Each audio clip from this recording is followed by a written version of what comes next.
All right, hello and welcome back, everybody, to the Game Dev Show. Today I'm here with Yorai and Andrew. We're going to be talking about GDC, a new game that Andrew made, a couple Unity updates, and a couple other fun game dev topics. So welcome, everybody, and thank you both for joining me. It's been a very long time since we've all been here together, and I'm hopeful that next week we'll have even more of the crew together and have a bigger chat. So how have you all been? Or how have you all been? Been rather good. It's good to see you again. Been a long winter season. Yeah. How was your hibernation? It's been good and relaxing. So That's good. But I'm definitely ready to come out and ready to start just loading up on some interesting content. Lots of new stuff happening and lots of things going on that I think are really fun to talk about. Before we get into the game dev specific topics, so Andrew, I really wanted to, well, this is game dev specific. Before we get to GDC stuff, I wanted to start with your news. Oh, trolls. Now this, I have to say, it's debatable whether this is a trademark name or not. So the box says prototype. And in classic fashion, my first video game project I ever released was called Photo Hunt Online, and that was straight up a trademark game. I got taken down by the owners of the classic Photo Hunt thing. So the name might have to change, but yeah, I'm making board games too, as many of you might know. I like board games, and I made this Trolls game. I'm just showing it at GDC at the Unpub event Monday and Thursday night. If you're going to GDC, come check that out. I'll be there. You can play it. And so I had a nice box printed so that it can look prettier, because everyone likes pretty things, and that's the game there. That's what the game looks like, and it's fun. It's fun for adults and for younger players. My friend's kid always asks to play it now, and he doesn't like playing most games with us, so that's something. And it's a fun game where you collect little gems, you convert those gems into bearer gems, and you bribe trolls with them. And then the big twist is that the trolls you bribe are very happy to trade gems with your opponents. They don't care; they just want gems. And so when you get those those little troll cards, you flip those over, and on the back there's conversions, very powerful conversions that only your opponents can use. So as the game progresses, you start being able to make really powerful combos and get better gems really fast. And so the game comes to a head. Whoever gets 5 trolls first ends the game, but then the winner is whoever has the most points. That's always fun. It's a very quick game, probably 8 minutes per player, 8 to 10 minutes per player. So okay, very snappy. One action per turn, so it goes very quickly. That seems really cool. And how long you've been working on this for? About a year and a half now? Well, technically, this is a pre-pandemic game. So years ago, I had this idea. It was a unicorn-themed game because at the time I was making it with somebody who liked unicorns. She was very much into unicorns. So it was a unicorn-themed game, and I found some art from this pre-AI days, of course, too. So I found some art online that was available in an asset store type of thing, and made the game, and it was fine. It worked, but. And then I moved, and I thought I had lost the game for a while in the game files. Turns out I didn't lose the game files. I found them, and I found the game.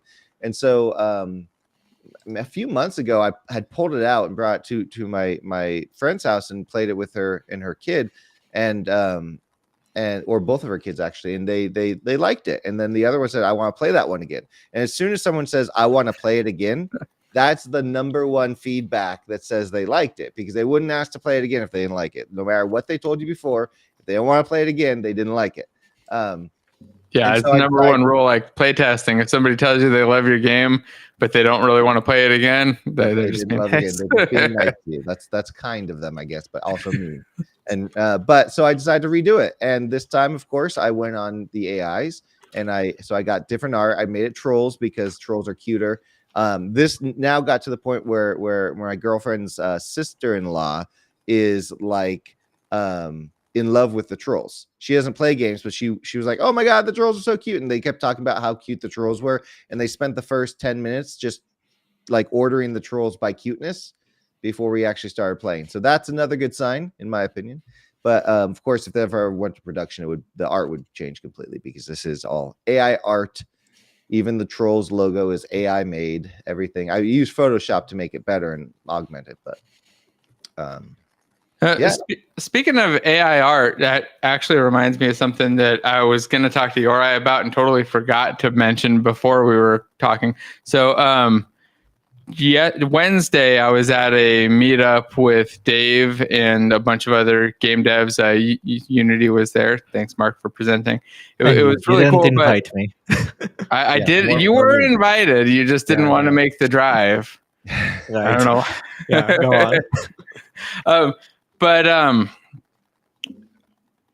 Anyway, we're talking about art. The whole point. I lost track where I was going. Yeah, you were at the talk with. I saw. So I saw Matt was taking a look at Meshi.ai, the one that I was talking to you about earlier this week, that does the characters, rigging, and animation. And then there was the other one.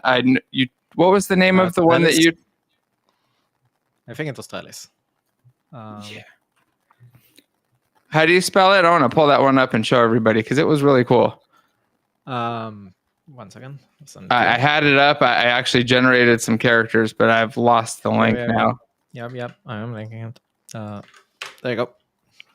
There it is. Yeah. So we'll pull this one up. Let me show you guys this was, because this was really, really impressive for generating 3D characters.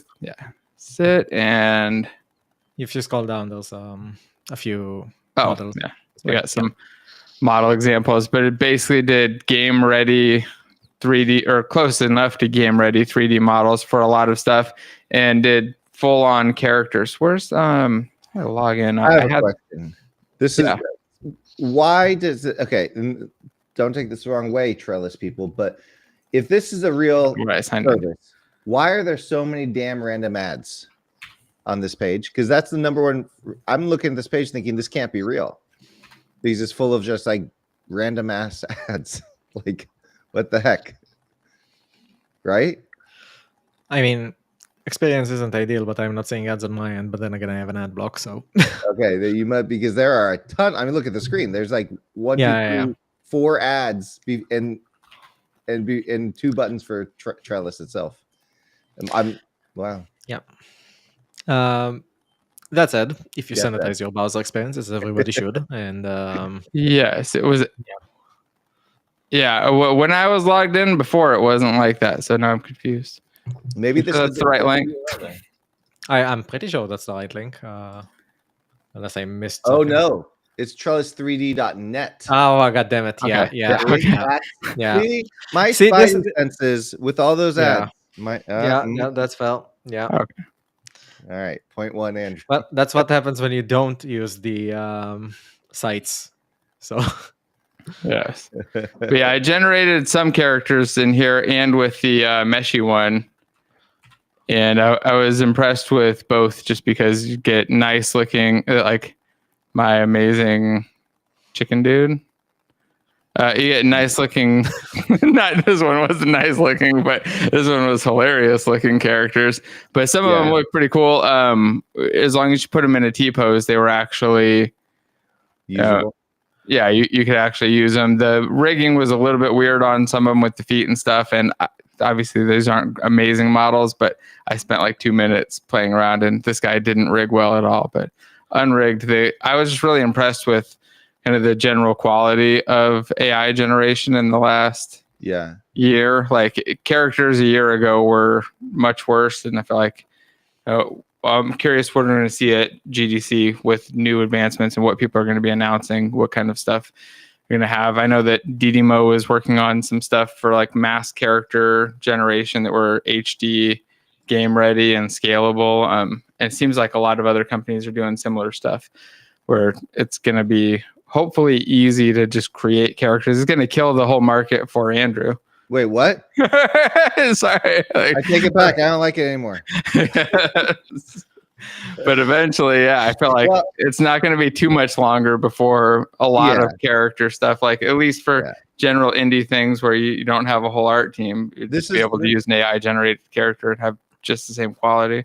This was my thought process when I tried out meshy. Very quickly, similar experience to you. I couldn't get a T-pose to put in, so there's that. But I thought, okay, yeah, this is great, but of course these characters, they're not customizable. You get what you get.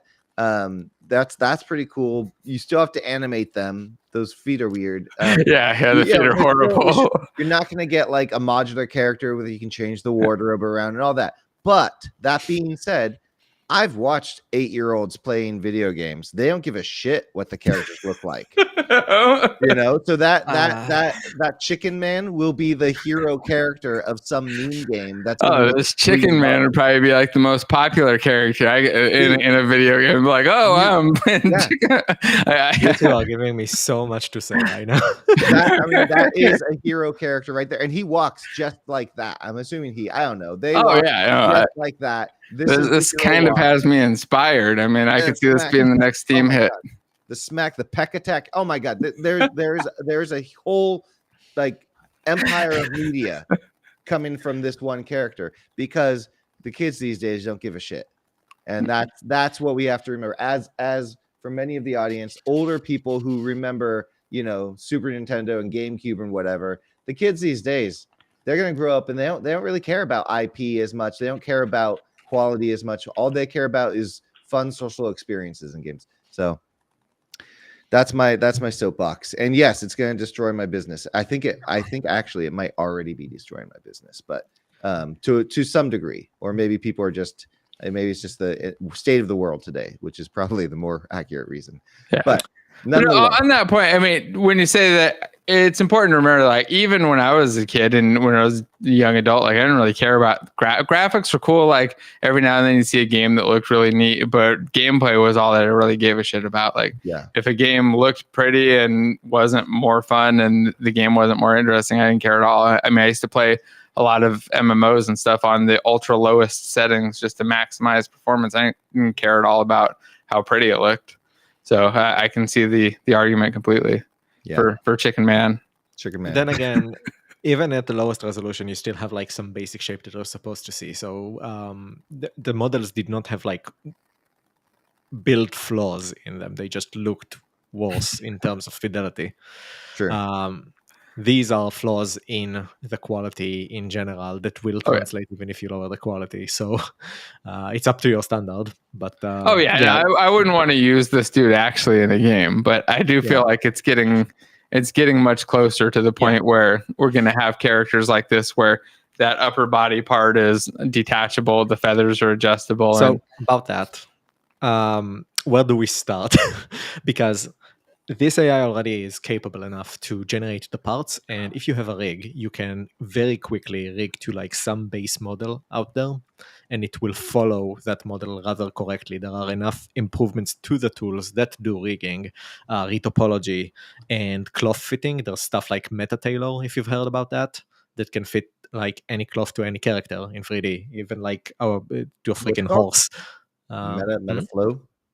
No, Meta Tailor. Meta Tailor. Yeah, it's fitting name. Yeah, and they have a really good site. Usually, they do like some streams on YouTube. I haven't actually tried it myself, as a disclaimer.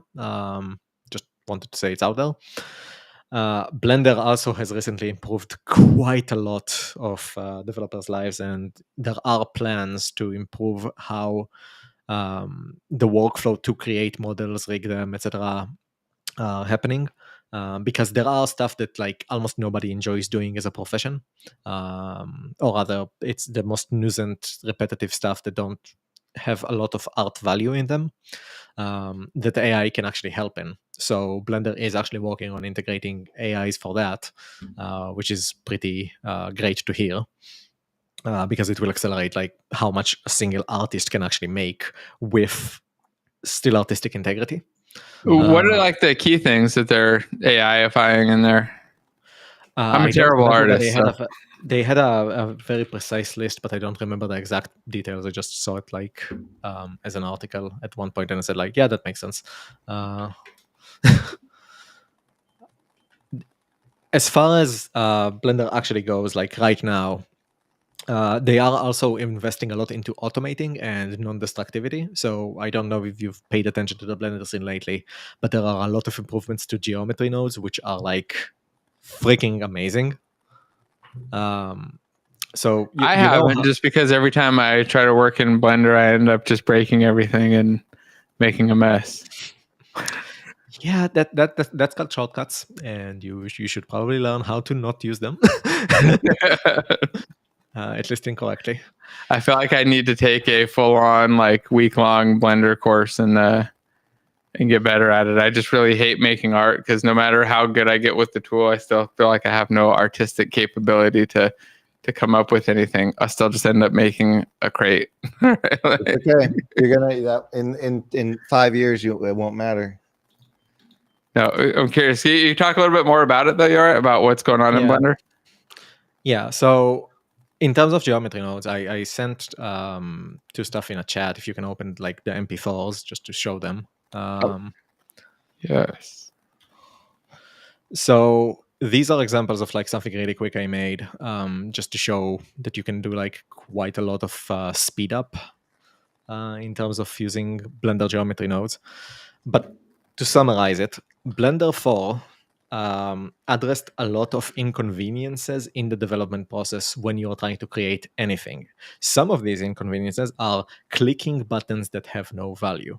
For example, when you have a lot of objects in a single scene in Blender and you want to export each one with a different name, you used to manually have to click every single one, click export, click the FBX format. If they have different configurations, you had to switch configurations, and then you had to click export, or you had to make a Python script, which a lot of people couldn't make. So Blender is planning to add AI to support you in the Python bit. But more importantly, they also added like a single button to export everything with separate exporter options. And then on top of that, if you have things that you do on top, like as a finisher, that are always the exact same process, there is now a visual scripting system for a thing called geometry nodes, which is basically a modifier that you put on top of an object with whatever settings that you want, and it executes code in Blender for you based on what you tell it to do. So I made a quick experiment where I'm taking two meshes and I'm saying, find the top of one of these meshes, find the intersection between the two meshes, find the parts that are both the top and the intersection, get only those parts, turn them into paths, turn the paths into meshes with like the top part only, and then I have like grass that is just a collision between two parts. So for a game like a Mario style system, I can automatically generate like smooth corners or cool textured areas just for those places, and I don't have to manually UV this thing at all ever again. And I can export every single thing correctly without having to think about it ever again with a single button. So these kinds of stuff can they can cut like 70% of your development process without losing any artistic integrity whatsoever, because you control the entire thing. Interesting. Nice. Like I said, I'm still terrible in Blender, so I struggle to wrap my head around it completely. But automating stuff is not something I struggle with. So anything that's speeding it up, it helps. Have you ever seen Houdini? Oh yeah. Yeah. So it's basically Houdini. Oh, okay. They added Houdini as modifiers. So you control it. the base mesh, you throw a Houdini modifier on top of that, saying this is the base input, do whatever of these configurations in that input, and you always see the final product, even as you change the base objects. So if I go and like I extrude the mesh always has the top parts with a smooth, the green parts. Got it. And it's just always running like the modifiers. Okay. Yeah. Every single time I change Interesting. So how would you, just the last question, how would you compare it functionality wise to Houdini? I assume it's nowhere near the same level yet, but is it getting closer? Or do you think it'll get there? So I would actually say it's a rather comparable at the level that I am working with Blender. Oh. Naturally, it's not going to be as powerful a powerhouse for full-fledged production, but when you are just editing game models, you aren't doing that much. And the things that you want to do there on rather small models, it's entirely capable. I don't think I've seen a single thing that I couldn't do yet. And I've tried like more than 20 experiments that I would say are rather good for game development. Like you can generate roads with proper mesh UVs and do a lot of stuff. And like it will make sure that everything is as per your standards with very little involvement from you. You can literally take a single dot of a vertex, say solidify it so it becomes like an entire mesh shape, and then you can start like using a gradient from the path generated the vertex point, the vertex points turn into a path, and do all sorts of crazy stuff. And you can even say intersect with another mesh and figure out what to do there, make a hole, so now you have a cave in that area, etc. It's crazy. It's really crazy. It sounds kind of crazy. I always wish like that I'd gotten better at 3D modeling. It's one of the few things that I wish I'd spent. But I always feel like, again, I'll make something ugly, and I just don't have the time. But There's a skill for sure. There's an art to it that.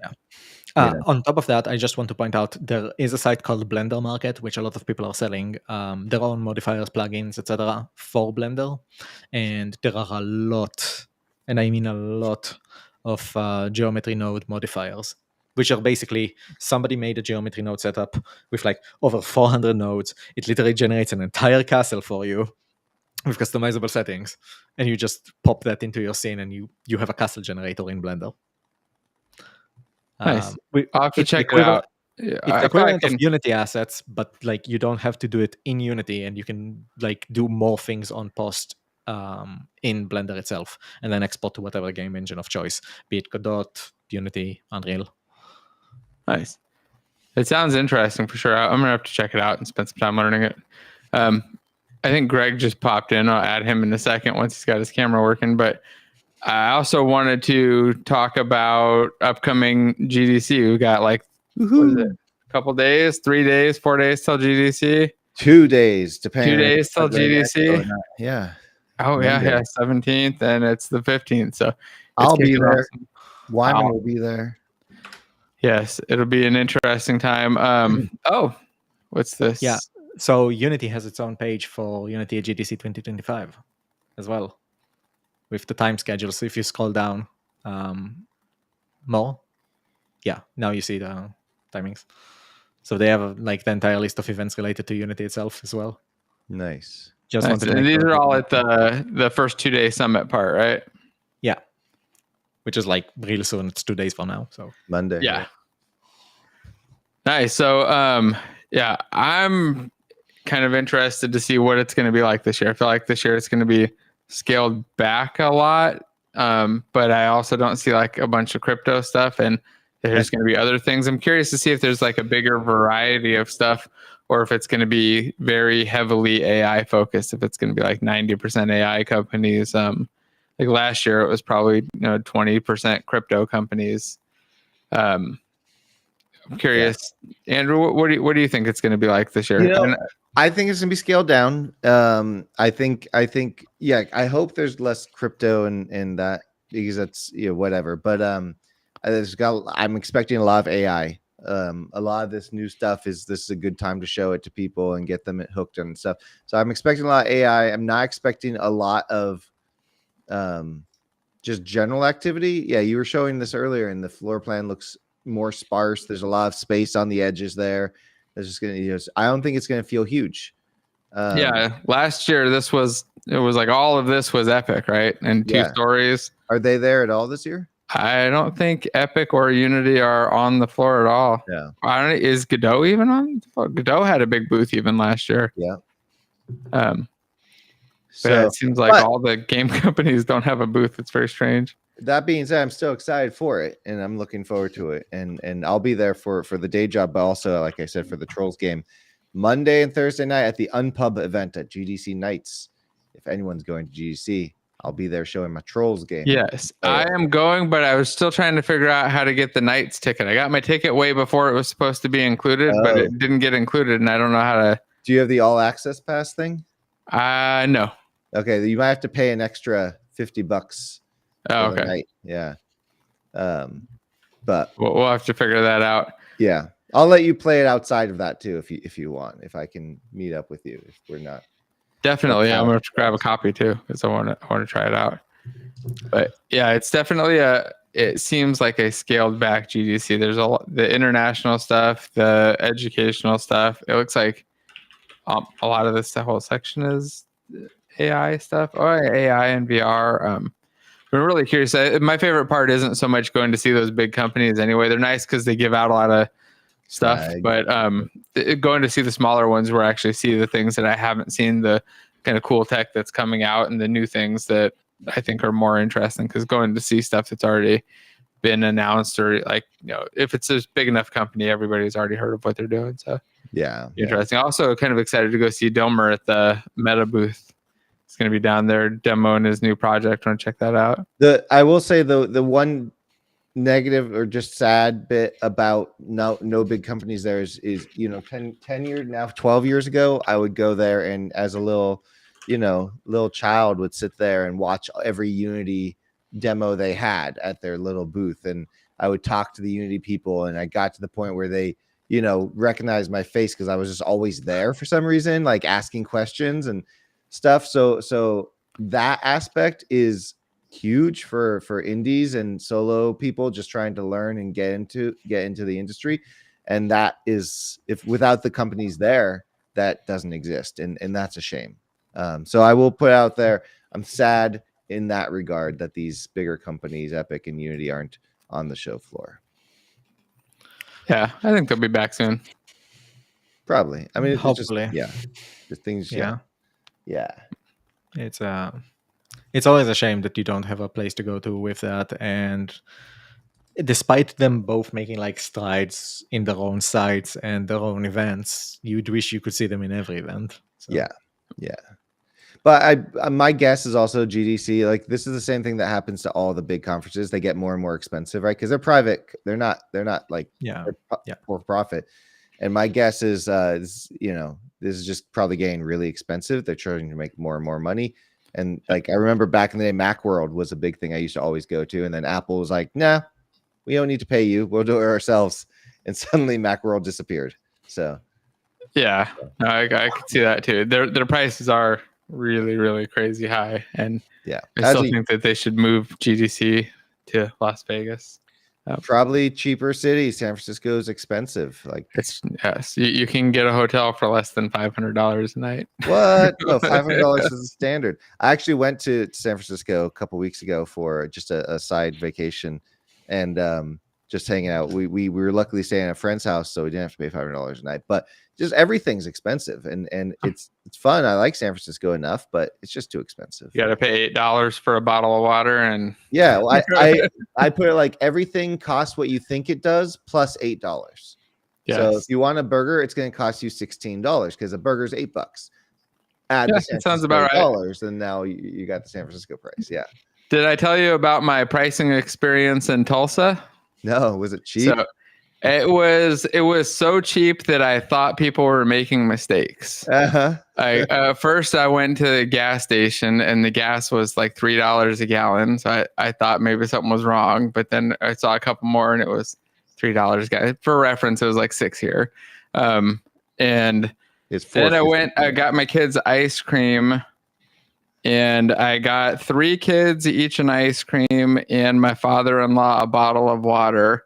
And she told me it was $7. And I was like, no, I also got those 3 ice creams. Like, I assumed that was the bottle of water. It's like, no, like $2 a piece and one for the thing. I was blown away. So apparently everything is not crazy expensive if you don't live in California. Yeah. Living in California. Years ago, I drove across the country with my brother. We were driving my parents' van across the country from the Bay Area to Florida.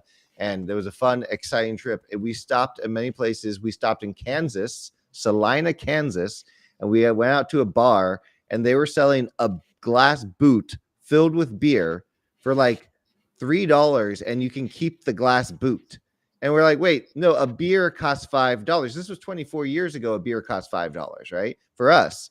Yeah. And they had no concept. And then we stopped in Florida. We went to some club. It was like an all-you-can-drink club, which was like unheard of.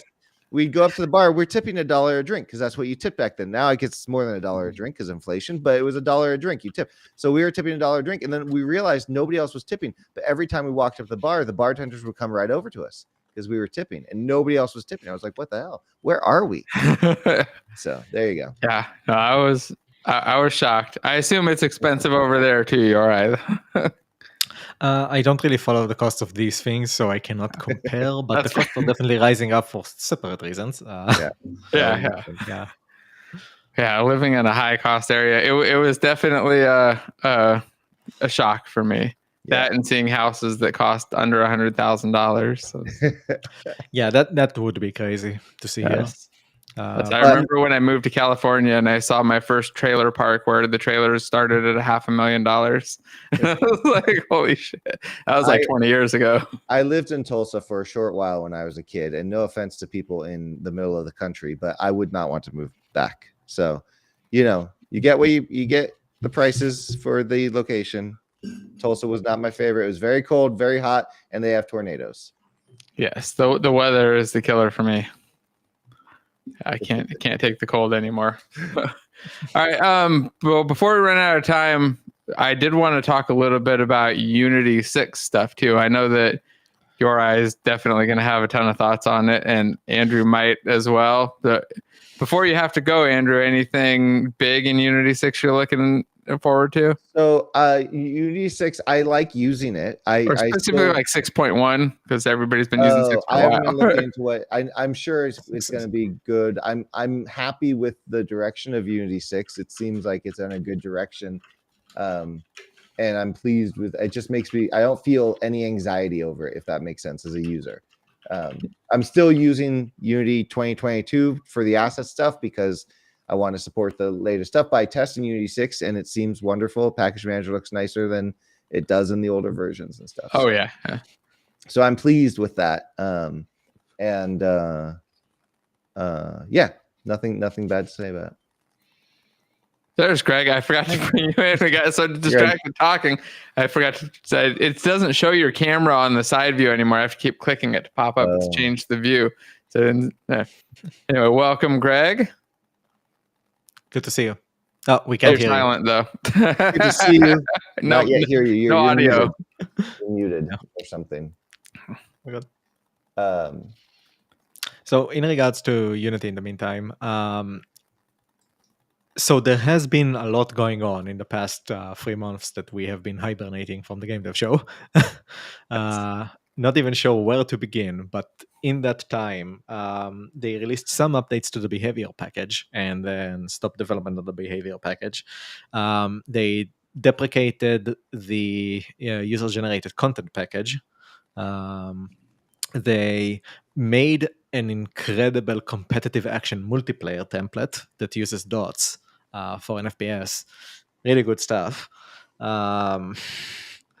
I'm struggling to remember everything that has happened because there has been a lot if you follow them and their blogs. They made an entire book about creating proper multiplayer experiences and the concepts that are involved from 0 to basically an expert level. A lot of stuff to appreciate. And updates to the netcode for game objects have also been rather monumental in that time. Greg, I know that you have been working a lot on netcode for game objects, so would love to hear your experience with that. Yeah. Can you hear me now? Yes. Yeah, sounded good. All right. Well, I was saying earlier, it's just great to see you guys. It's been too long. It has. So, yeah, sorry I was late joining. My wife and I were watching a show, and then I just quickly checked Discord and saw your chat, Jason. So, Well, we'll do it at the same time next week, and then I think maybe we might go to Fridays. I don't know. We'll figure it out next week. Let everybody know. Yeah, Fridays. yeah, but I was playing around with their, Unity has combined like the netcode for game objects, lobby, and relay and everything into a new single API. And I'm working on sort of a multiplayer template that you can just install with Package Manager right from GitHub. And I wrote a Othello game basically to test all that out. And I had it all ready to go. And then they pulled the rug out from under me and refactored everything to use that single API. So I've been in the process of rewriting it for that. But that's the unified netcode for game objects one? Yeah. Yeah. I remember when they were starting that thing out. It seemed like a much better idea to me, but I'm curious what you guys think. Do you It does prefer seem a lot nicer, for sure. Just to clarify, there have been changes in the API where you cannot longer replicate the behavior that you had with the separate packages, which is why it's taking time to redo things. It wasn't a seamless change where, like, instead of using 3 packages, you're now only using 1. You just literally cannot use it the same way that you have been using it. Yeah, and they use the builder pattern, so it does everything all at once for you. It gets your relay allocation, it spins up your host or your client, and connects you. Stuff that I was doing separately, with my own lobby and relay implementation, they now all do with a single builder pattern, which doesn't really work the way I designed my game. So I've been having to go back and rework things a little bit. Yeah.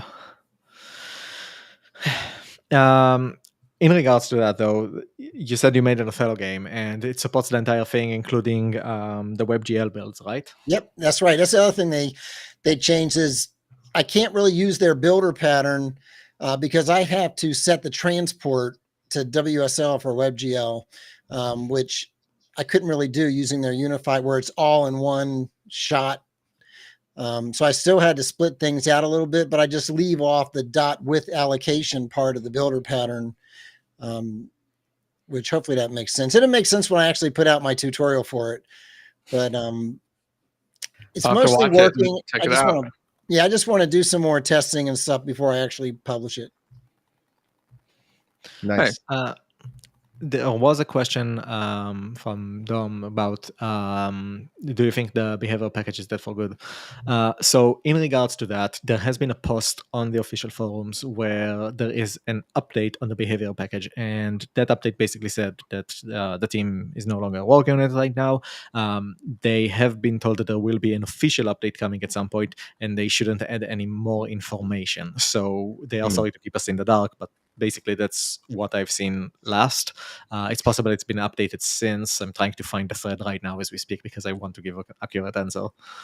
I just popped up the link for Behavior Designer for anybody who's Behavior Designer 2 just came out too. So just to clarify, that's not behavior. It's not here on the main Opsiv page. Like I searched for Behavior Designer and you go to Opsiv's main page. Does it pop up? it's a different. So behavior is the AI one. Just to your guys' clarification there. I do hope that Unity's behavior sticks around because it seemed pretty compelling and neat.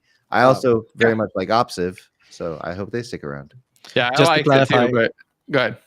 Yeah, so there has been originally it was Muse behavior, which Muse was the generative AI for saying, "Hey, make a script that makes an enemy patrol this area," and the AI would chunk out basically a fully fledged character that would walk in the path randomly and use at the waypoints. Now they've separated it, so the generative AI is unrelated to the behavior package. The behavior package is literally the singular graph wherein you can put nodes, and the nodes are basically visual scripting to call behaviors over time. Literally another format of just visual scripting system. And that contains simplified behaviors that you can port in, plus make your own. And then you can say, this is an AI that first greets you, then starts walking around a path and stops at certain points, waves their hands or whatever, and continues going. And you can offer it in a very simplified way, as opposed to, say, making your own mono behavior for every single behavior. Now you just make parts, and then you can put them together in any order you want, and you have like behavior for an entire game. Now, that doesn't use any generative AI. It's great. It's a fantastic package. And they stopped working on it, temporarily at least. They laid off some members of the team, if I recall. Yeah, I'm going to guess that it's going to be dead for good and that they're not going to keep working on it more because, and I'll give you the reason that I think that they killed it. And I could be totally wrong. It was just my outside guess. But it's a super cool package, and it was built originally, I think, without the Muse stuff, and I think Muse got added in afterwards as a thing to kind of add to Muse, and then it got pulled back out after that. But it solves the problem of behavior trees for behavior tree based AI. But I think the big issue is that as a company for Unity, the number or the percentage of the users actually needing behavior trees is probably less than 1% of their active users. So it doesn't I would guess it probably doesn't make a lot of sense to have that as a core thing. It would make more sense to have something like a blueprints or a visual scripting that included and did that, but a behavior tree specifically seems like such a specific solution that I'm guessing they feel like the asset store answers are going to be better. They'll be able to have somebody can just focus on that, and it supports them, and it probably that's my guess is why they killed it. Is just that it's too small of a use. Like rendering and other things, input, multiplayer, all those hit way more than you have to actually need a behavior tree basically for your game, and that's only a subset of games. And even then, there's so many other alternate solutions available already that it's not a problem. There's nobody running around saying like, "Hey, I want to build a game in Unity, but I can't do behavior trees," right? Like that's not a problem that needs to be solved really. I will say that it's like it's a build booster. Like it makes your workflow faster instead of being an essential thing, which are also very nice things to have. Also, small correction: it's not a behavior tree; it's a behavior graph. Graphs are different from trees. There are differences in how it works, but yeah, I just felt very required to point out the difference. With that in mind, it's kind of sad because there isn't an actual replacement for it right now, short of writing your own, which again has its own problems where you have to do all the bells and whistles yourself, and it had a lot of bells and whistles. It was a very nice package in terms of usage and visual clarity. Oh yeah, I really liked it. Don't get me wrong. I would love to have it still around. I just understand why I think they killed it off, or if they were making cuts, why they picked that. There is another thing to bring up here, though. So it was a very pretty package, and it has been using UI Toolkit, I believe. And UI Toolkit is also getting a lot of updates right now. We're finally getting world space rendering soon, so it's already like in the debug mode. If you download latest Unity and you turn up the debug in the inspector, you are able to assign world space.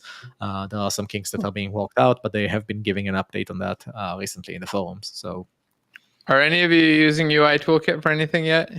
Not yet. I started using it. Okay.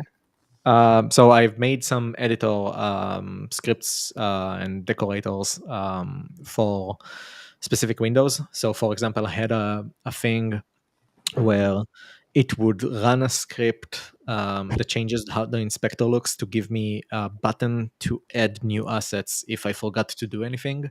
And it would scan my entire assets directory once per adjustment that I'm doing to anything in the inspector, or when I open the inspector for something that's valid for it, and it will remind me.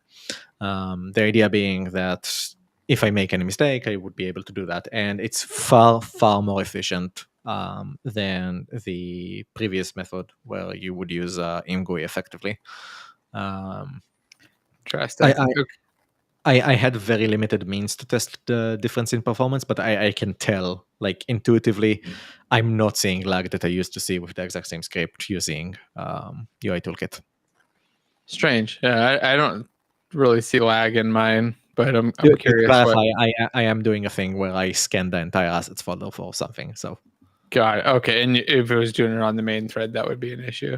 Yeah, and there isn't an ability in the ongoing side to say only on a change invoke that kind of behavior in a proper way where it's not like on validate or Yeah. Okay. Interesting. That makes sense. I guess if you're doing in that ongoing, it would be an issue. Andrew, I know you got to go in a second, so real quick, do you want to share what you had on the $20 sale? Yeah. So I don't have anything on the $20 sale. That was the problem. This thing's $20 though. Yeah, that's because I was not invited to the $20 sale. So I said, you know what? I'm going to protest that decision. Whoever made it. They just made everything $20. I made all my characters and creatures, not the humanoids, but all the creatures, monsters, and the humanoid creature monsters, $20 for the duration of the sale. I don't know when the sale ends, but after it ends, I'll replace the prices back. So for right now, anything is $20. Nice. Yeah. Because why the heck not? Even the dragons. Wow. Okay. That's a deal right there on the dragons, especially. I would think so, but Sweet. Well, the link is in the description. That's And I thought these were on the sale. It says $20 sale yeah, and everything's it's on $20. sale. That's why you have to use the magic link in the description. Maybe put it in the chat too. But I will say, in new PBR, I'm still working on new assets. We're working still diligently on a new human V2. I've been talking about here and there. It's getting closer. It's challenging, but it will be so much cooler once it's done. So we'll see. Nice. Yeah. Yeah, I'm excited to check it out too whenever it's ready. Yeah, nothing to show yet, but very soon, hopefully. Very, very, very soon. I've been saying that, but all right, man. Trolls, I will see anyone at GDC if I see you, come say hi to me. Yep, and come try out his Trolls game. Give it a play. See how it is. So all right, I see you will later, see Andrew. you next week. Bye. Bye. See ya. All right. So before we move past UI Toolkit stuff, I'm just curious if anybody in chat is using UI Toolkit. Yeah, if you guys are using it, just say what you're using it for, or if you're not. I'm just kind of curious. I still am not using it at all. Like every now and then I open it up, I look, and I'm like, yeah, never mind. Change my mind instantly. Like it feels like I'm a web developer again, doing stuff that I don't want to do, and it's not even regular web development, so I got to learn a modified version. It kills me every single time. Yeah, I had to say the biggest hurdle with trying to use UI Toolkit is that the one part where even on an editor script, you have to use an actual reference to a resource just to get a style sheet, because there are certain things that you are not able to do without creating a style sheet. And trying to generate it with code and put it in a place where it can be loaded so it can be used is very exhausting, and there is no alternate path. I checked the entire documentation because it was so frustrating. They want you to use resources in your actual project to style the things that you are making in editor, and it just feels wrong. Yeah, I can see that. I don't know. It kills me. Have you guys tried this thing? Noesis? Yeah. So, not me, but Jason Story has been talking to me about it, and he's saying he absolutely loves it and he can't go back. Or rather, that's what he said for the moment, but you know how he goes. Okay. Yeah. It seems interesting. I saw they released the studio for free now to go in and do the UI edits in there.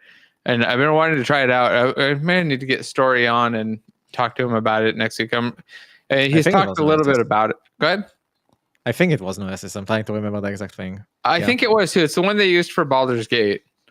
No, okay. So I checked. It's Rive. He used Rive. Oh, okay. Yeah, I think Rive is on top of Noesis, if I'm not wrong. Or one of them is top of the other. Interesting. I haven't seen this one, I don't think. Yeah, Noesis 3.2 Rive. Yeah. Oh, okay. It's built on top of it. Interesting. I have to check this out too, because I didn't know the guys from Serenix that did Odin are building a UI system too that's supposed to be super fast and performant. It looks really cool, the stuff I've seen from it, but I haven't had a chance to actually play with it in Engine. So I want to see how that compares too. I feel like UI stuff, it needs some love, but I just don't know. The web stuff kills me.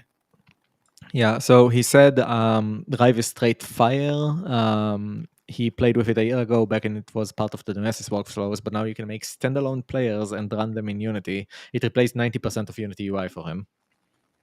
Oh. Yeah. Interesting. Well, it's not going to play, but I'll have to check that out and talk. Oh, we'll wait until next week when he's around and talk to him about it too, because I'd love to get his feedback. It's a good thing because it's standalone. Yeah, just run it. Yeah, that'd be cool. Yeah. Try it. So back onto the Unity 6 stuff. Mm-hmm. Before Greg, did you see we were talking a little bit about new Unity 6 features? Just curious if there's anything in 6 that you're excited about or interested in. I saw a couple things on Wednesday that got me revitalized in excitement of stuff. Mark was showing some stuff off, but I'm curious if there's anything you've seen. No, I am using Unity 6 though now for my stuff, but I haven't seen what new stuff you're talking about. Okay. Yeah, for me, I'm using 6 for all of my personal stuff, and then some work stuff is not in 6 yet, but I'm in the process of upgrading, getting everything up there. Largely for the it's a little bit of editor performance stuff, but more the rendering performance. There seems to be some really nice URP optimizations and new features in there. And I really want to play with the URP decals too. If I can do a decent amount of fun stuff there. Yeah. What about you, Yori? Was there anything else you were excited about? So I've started experimenting with render graph. It gave me hell. Still trying to figure that out.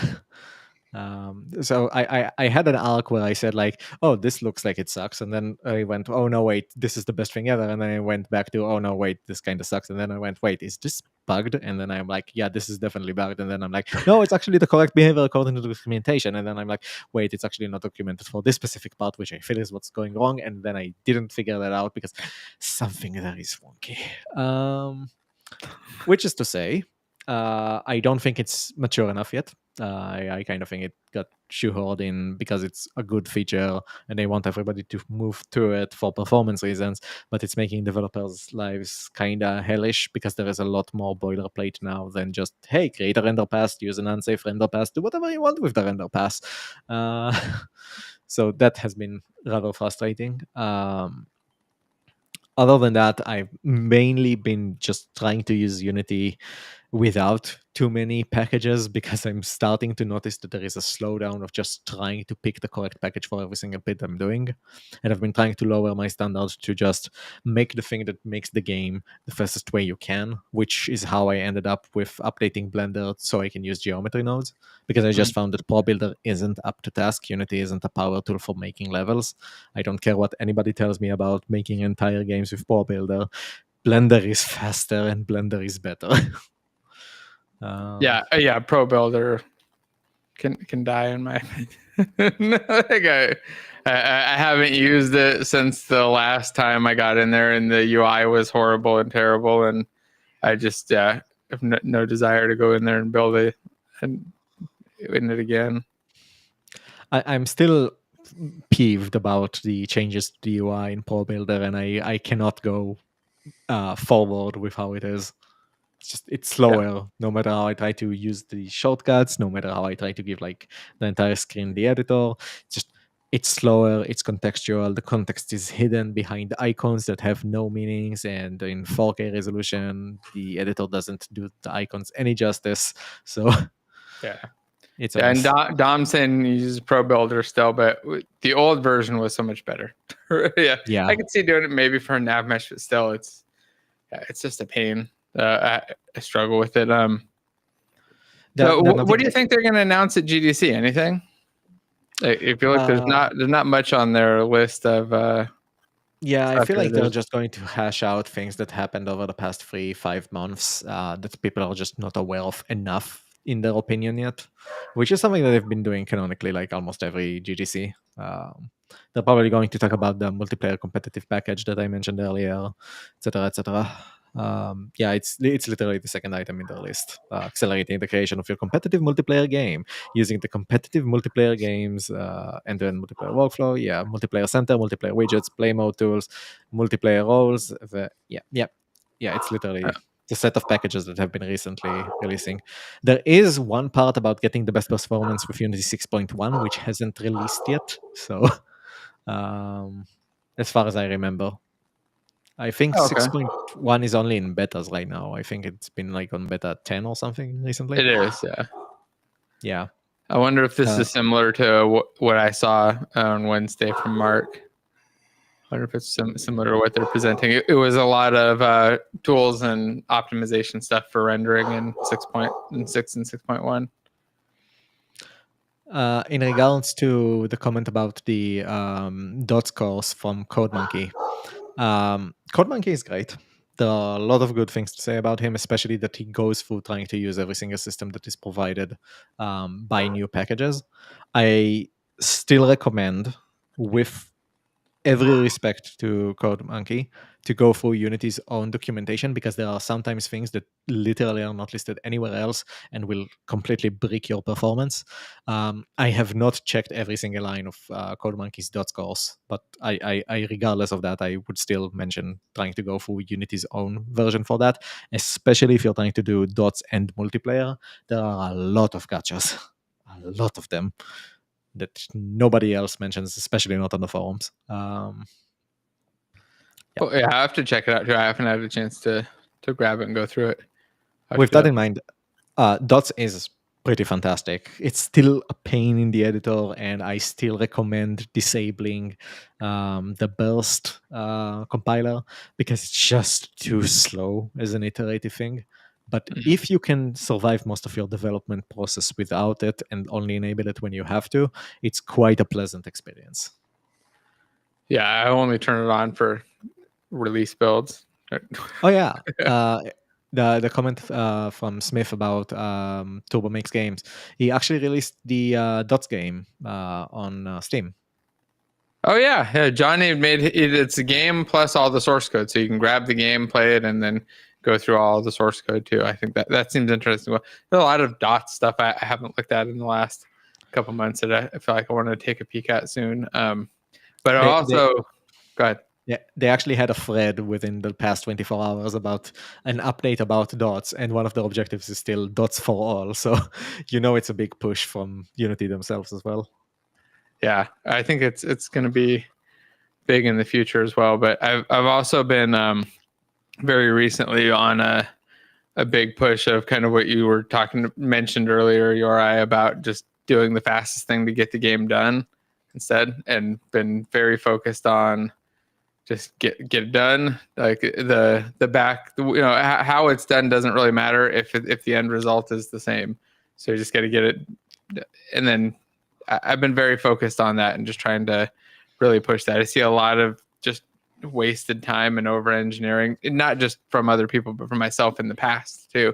We just spent too much time building up things that didn't need to be overly complex, or things that I didn't necessarily need to solve, problems that I didn't even really have that I was solving, and just trying to minimize those and just go straight to like, hey, does this solve the problem? Does this work? Done. Like next thing, go on and keep going fast instead of spending too much time on one thing. And it's very easy, I think, as a programmer to do that, like get so focused in on a single problem, be like, I'm going to find the best solution for this, and then realize that nobody's ever going to see it but you. Like nobody's going to care that the solution, because the end result's going to be exactly the same. I actually had a peak moment where I said I have to stop overdoing it, where I ended up making a data-based math formula system that evaluates every single stat in the game with equations for itself, so that modders can come in and change how the things work and add new stats into processes in the system. So I would have had like a step of take this stat, multiply it by this number, and then write it into this slot of like temporary stats, and then use all of that just to say this is the damage number that should be added. And then I was like, why am I doing all this, and where does this number even go to now? Like, what if I want to hit 2 targets? How do I add this as a step? And I'm like, I'm going to make a step of hit a thing or queue event, or now I'm making an event queue, and how do I let this entire system interact with an event queue? And I went through, you have no idea, I have like 3,000 lines of codes and an iteration of like how to do every single thing that the Diablo-like game does, just trying to use that system. And it works great, and it feels great to use. But I know that I don't want to work with it. Makes it more complicated, and you don't have anybody actually modding it, right? I feel like that's one of the things it's hard to remember to do, but it's just like when building a game, you got to get the actual game out and done and make sure that people like it, and then improve on it and make it better. Like every game that I've ever seen that's been big and successful started out pretty janky. Like the code wasn't the best, and it had some problems, and they got in, and if it was popular in betas and alphas, they fixed them up a bit, and then a lot of them have like completely new clients, a year or two in, they've completely redone the game because it got super popular. But the teams that I've seen that spend a ton of time working on back-end engine frameworky type stuff often end up just never actually releasing the game. They build a bunch of stuff but never build the game, or they build all the stuff and then realize that the game sucks, and now they have to build a whole bunch of new stuff for the other game that they have. And it's a lot better to just get the game playable, get it in people's hands, and then improve it from there. Like once it's actually a real game. That's my current thinking, current opinion on stuff. Like, shipping is more important than anything else. Yeah, one more thing that actually really riveted me up was trying to figure out how I want to offer stats in a way where I can make the math formulas referenceable and reloadable and easily localizable. And I just went like, why am I trying to use a scriptable object to define a stat and then figure out all the scriptable objects to load them into a register so I can't reference anything by code if it's based on assets. So I have to at some point make like a thing in the code that lets me point to an asset before I have actually loaded it. And I just went like, you know what, screw it. The assets are just there to follow what the code says. Models can add their own thing by code. I'm no longer using scriptable objects for stat definitions. I'm the same. I've stopped with that as well. I don't need them because, you know what? I'm not going to add new stats. And if I have designers on the team and they want to add a stat, it's okay if they just ask me to go add it in code. It's better than they just go wildly add 30 new stats because they had a new idea. Yeah. And if you make a system where they are loadable at runtime, you can still add systems for somebody to load it at runtime temporarily until you just want to add it in the code yourself. But the idea of writing the equations out as part of a data asset just does not work. It's too cumbersome for anybody to actually scale up with. The idea originally was that there are a lot of abilities that have unique interactions or unique stats for themselves. Like if you look at a game like League of Legends or Diablo or Rogue Genesia or whatever else, great game by the way, Rogue Genesia on Steam. I've been hooked on that for the past 3 days or so. There are a lot of stats that the player can get, and every single stat has like a base, a multiplier, a final value, and they all have to stack up in a certain way, and they are calculated in a certain order, and some stats are dependent on each other, so they are basically derived stats that can only be calculated by taking the other stats first. For example, there is like a damage bonus that you get from Faith, which is basically your negative defense, so you have to calculate defense first, then figure out the Faith multiplier, then you get like a damage multiplier on top of that. Crazy stuff.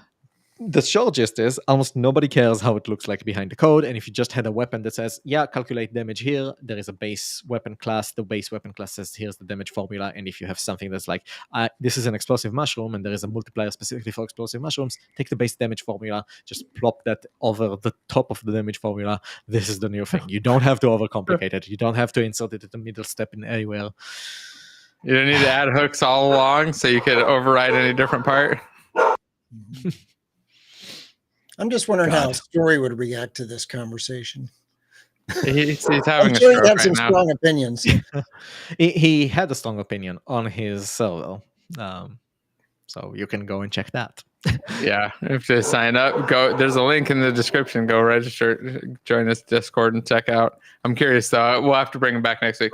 Well, it looks like we're at about time. It's getting loud. Dogs are barking and kids are pouring in. So we'll wrap up for the week. Anybody have any final words? Well, did you mention the game jam that you're judging?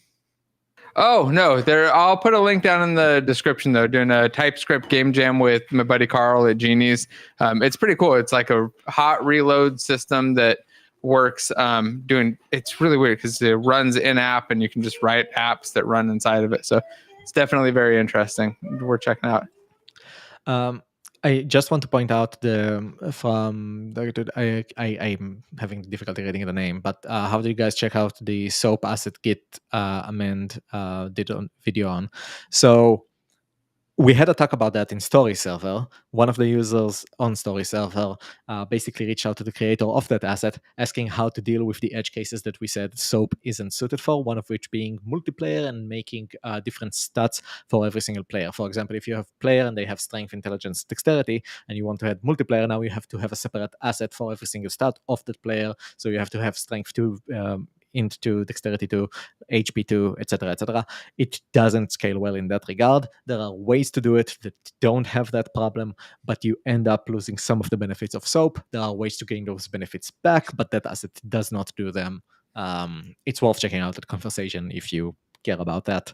Maybe we can talk about it at a later point. And they're talking about vibe coding in the chat. So Code Monkey has a video where he's reviewing a video about vibe coding, which it's funny because we're pretty much being encouraged to do that at work. Oh, interesting. Yeah, with a startup company, Jolt AI, and it connects directly to our repositories, and it integrates with Visual Studio Code, and so you just pop out a little chat window, and it is aware of your code in the repository as well as any changes you've made locally. And so your prompts, the responses you're going to be based on your, our code repository and any local changes that we've made. And we're being strong. I mean, they went as far as to say we should not be developing any API endpoints manually. We should be using Jolt for this. So I was just laughing as, Code Monkey's reviewing this video about vibe programming because this just seems really strange to me. Yeah, it seems strange to me, but we'll have to have a full conversation on it next week. Yeah. If there's lots to say. All right. Well, thanks again, everybody, for coming out. We will be back next week, same time, and then we'll probably switch to a different time after that. But we'll let you know. I'm going to find a button and say goodbye. Amelia, do you want to come say goodbye to everybody? No. Wow. The nerve. Children. All right. Bye, everybody. See you later.